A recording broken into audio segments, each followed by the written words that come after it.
আসসালামু আলাইকুম এভরিওয়ান। কি অবস্থা সবার? কেমন আছেন সবাই? আই হোপ সবাই ভালো আছেন, সুস্থ আছেন, যে যেখানে আছেন। আমরাও ভালো আছি আলহামদুলিল্লাহ। তো আজকের ভিডিওটা ছিল আমি যেদিন গ্রামের বাড়ি থেকে এসেছিলাম ঈদ করে, তো ওই দিনকার ভিডিও। আমরা বাড়ি থেকে রওনা করেছি একদমই সকালবেলা 6টার বাসে আর কি আমরা উঠেছিলাম। তো বাসায় 11টার মধ্যে 11টা সাড়ে 11টার মধ্যেই আর কি পৌঁছে গেছি। তো এতদিন পরে বাসায় আসার পরে আমার তো বাসা দেখে পুরাই অবাক আমি। মানে কি বলবো, বাসা এত সুন্দর পরিষ্কার করা ছিল। আর আম্মু ছিল বাসায়, আম্মু আব্বু।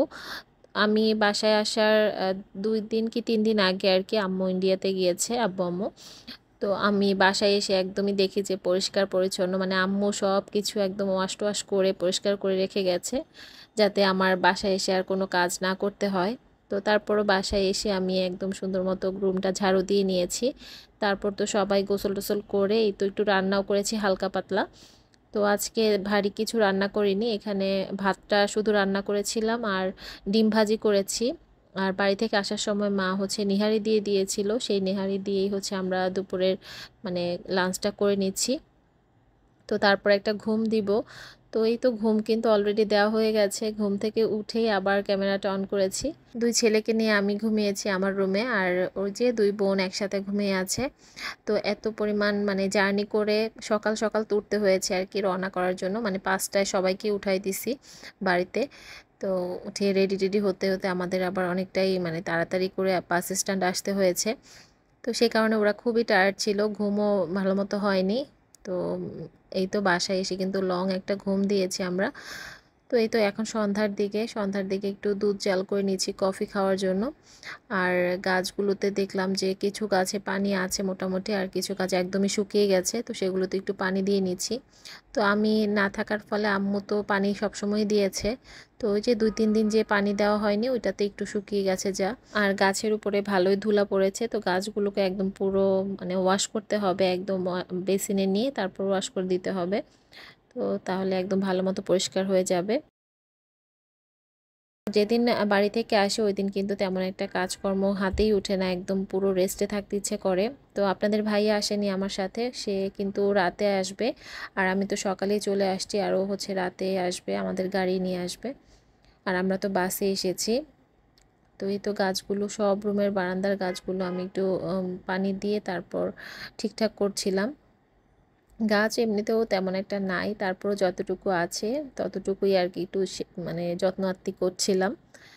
আর এই তো এখন 1টা 20 বাজে, আপনাদের ভাইয়া মাত্রই এসে বাসায় পৌঁছাইছে। তো এই তো আসার সময় বাড়ি থেকে যে গোস নিয়ে আসছি ওইটা কিন্তু আপনাদের ভাইয়াই নিয়ে আসছে, আমি আর মানে নিয়ে আসতে পারিনি। আমি যেহেতু বাচ্চা কাচ্চা নিয়ে এসেছি, তো আপনাদের ভাইয়া বললো যে সেই সব কিছু নিয়ে যাবে। তো আবার বরিশাল থেকে বাজার টাজার করে তারপর একবারেই আসছে। তো মুরগি, তারপর মাছ, আর বাড়িতে কোরবানির যে মাংস আমাদের জন্য রাখা হয়েছে সেটাও কিন্তু সে নিয়ে আসছে। তো সব কিছু সেই বের করছিল, আমি একটু ভিডিও করছিলাম। তো অনেকটা রাত হয়ে গেছে, আদিয়ান কিন্তু এখনও ঘুমায় নাই। আমি যতক্ষণ পর্যন্ত ওকে নিয়ে বেডে না যাব বা না ঘুমাবো ততক্ষণ পর্যন্ত সে সজাগ থাকবে। আর এর জন্য হচ্ছে আমি যখন বেডে যাই সাথে সাথে 10-5 মিনিট পরে সে ঘুমায় যায়, এটা অভ্যাস। কিন্তু আমি না শুইলে ও আর ঘুমাবেই না। তো যাই হোক, আমার তো মানে একটু আজকে লেটই হবে ঘুমাতে। এগুলো একটু গোছগাছ করে রেখে তারপর ঘুমাবো। তোর বাবার সাথেও যাবে না ও, আমি যখন যাব তখন হচ্ছে বেডে যাবে। তো এখানে বেশ বড় সাইজের একটা কোরাল মাছ নিয়ে আসছে, আর কোরাল মাছটা একদম আস্ত নিয়ে আসছে। তো এটাকে আবার পরের দিন আমি বাজারে পাঠিয়ে তারপর কাটায় নিয়ে আসছিলাম। এত বড় মাছ আমার পক্ষে কাটা একদমই সম্ভব না, আর খালারাও ভালো মতো কাটতে পারে না, সেই কারণে বাজার থেকেই কাটায় নিয়ে আসছি। বাজারগুলো রাতের বেলা করার কারণে আসলে ওই সময় কাটার আর সুযোগ ছিল না, এর জন্য আস্তই নিয়ে আসছে। আর তারপর তো আমাদের এখানের যে বাজার আছে ওখান থেকে আমি কাটায় নিয়ে আসছিলাম সকালের দিকে আর কি। তো এটা সকালবেলায় তো খিচুড়ি রান্না করছি নাস্তার জন্য। তো ঝটপট যেদিন একটু মানে লেটে আমি ঘুম থেকে উঠি ওই দিন একদম ঝটপট খিচুড়ি বসাই দিই হাতে মেখে, প্রেশার কুকারে আর কি বসাই দিই, একদমই সুন্দর মতো ঝরঝরে খিচুড়ি হয়ে যায়।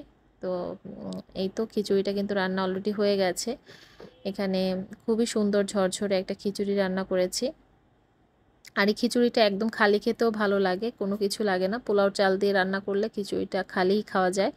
তারপরও আমি ডিম ভেজে নিয়েছি, আর এই তো খিচুড়ির সাথে মরিচ ভর্তাটা মাস্ট লাগবেই। তো এই তো মরিচ পেঁয়াজের ভর্তাটা করে নিয়েছি আর আচার। তো গতকালকে সারাদিনে আমি বাইরে ছিলাম, আমার মেয়ের একটা পরীক্ষা ছিল, ছেলেরও পরীক্ষা ছিল। তো ওদেরকে নিয়ে সারাদিন সকাল থেকে একদম বিকেল পর্যন্ত বাইরে বাইরে থেকে বাসায় এসে একদম মানে খাওয়া দাওয়া করে একটু ঘুমের মতো আর কি পড়েছি। সন্ধ্যার দিকে আবার আমার বড় ভাসুর ভাবি এরা আসছিল। আমার আব্বু তো দেশে চলে আসছে ইন্ডিয়া থেকে, তো আব্বুকে দেখার জন্য আর কি এসেছে। তো সারাদিন মোটামুটি আমি মোবাইল হাতেই মানে নিতে পারিনি। আর মানে মোবাইল হাতে নিলেও দেখা গেছে যে ইউটিউবে আর ঢোকা হয়নি। তো পরে আমি যখন রাতের বেলায় মানে ইউটিউবে ঢুকে আপুদের ভিডিওগুলো দেখছিলাম, এর মধ্যে হচ্ছে দীপা আপুর ভিডিও দেখে তো আমি পুরাই মানে অবাক। মানে ভিডিওটা দেখার খুব আগ্রহ নিয়ে আর কি ভিডিওটা অন করেছি, আর ভিডিওর মাঝখানে যে কথাগুলো শুনেছি, শুনে পুরো আমি একদম হতভম্ব হয়ে গেছি যেটাকে বলে। আপনারা সবাই জানেন যে নীলুফা শিমুল আপুর আব্বা মারা গিয়েছেন। তো এই কথাটা আসলে শুনে না আমার এত খারাপ লাগছিল যে আমি মানে কি বলবো, আমাদের সবারই কিন্তু আসলে খারাপ লাগছে। আমার আব্বু তো কিছুদিন আগে অসুস্থ হয়ে ইন্ডিয়াতে গিয়েছে, তো আব্বু তো আলহামদুলিল্লাহ মোটামুটি আর কি সুস্থ আছে। তারপরও সারাদিন একটু ভয়ে ভয়ে থাকি আব্বুকে নিয়ে। তো আমি তো কিছুদিন আগে আপুর ভিডিও দেখে শুনেছি যে আপুর আম্মা অসুস্থ ছিলেন, তো হঠাৎ করে আঙ্কেল মারা গেছে, মানে এটা শুনে আসলে খুবই খারাপ লাগছে। তো আপুদের সবার কাছে দোয়া চাই, আপুরা সবাই দোয়া করবেন নীলুফা শিমুল আপুর জন্য, আন্টির জন্য। আর আল্লাহ তাআলা আঙ্কেলকে জান্নাতবাসী করুন এই দোয়া করি। আর সবাই দোয়া করবেন আঙ্কেলের জন্য, আল্লাহ যেন আঙ্কেলকে জান্নাতবাসী করেন, আমিন। তো এই যে এখানে দুপুরে রান্নাবান্না করছি, গতকালকে যে মাছ নিয়ে আসছে সেই মাছটাই রান্না করছি। তো এই মাছটার নামটা আমি ভুলে যাই, আপনাদের ভাইয়ের কাছে বারবার জিজ্ঞেস করি, তারপর আবার কেন যেন ভুলে যাই। তো এই মাছটা রান্না করে নিচ্ছি। আর লতি এনেছিল গ্রাম থেকে একদম ফ্রেশ, তো সেই লতি রান্না করছি চিংড়ি মাছ দিয়ে। আর চিংড়ি মাছ ভুনা করেছি একটু বাচ্চাদের জন্য, ওরা দেখা যায় যে ছোট টাইপের মাছগুলো হলে আমারই খাওয়াতে অস্বস্তি লাগে, একটু কাটা টাটা থাকে। তো এর জন্য চিংড়ি মাছ ভুনা করে নিচ্ছি। আর ডাল তো থাকবেই, তো এই তো ডাল রান্না করছি। তো এই তো দুপুরে রান্না বান্না এগুলোই ছিল। সন্ধ্যার দিকে আপনাদের ভাইয়া বাইরে গিয়েছিল, আর আসার সময় বাসায় আসার সময় আর কি কিছু নাস্তা কিনে নিয়ে আসছে। তো এগুলোই হচ্ছে আমি টেবিলে দিয়ে দিচ্ছিলাম। তো এখানে নান রুটি, তারপর গ্রিল চিকেন এগুলোই এনেছে। আর এই গ্রিল চিকেনটার সাথে হচ্ছে একটা সস দিয়ে দেয়, এই সসটা খেতে অনেক বেশি টেস্টি হয়।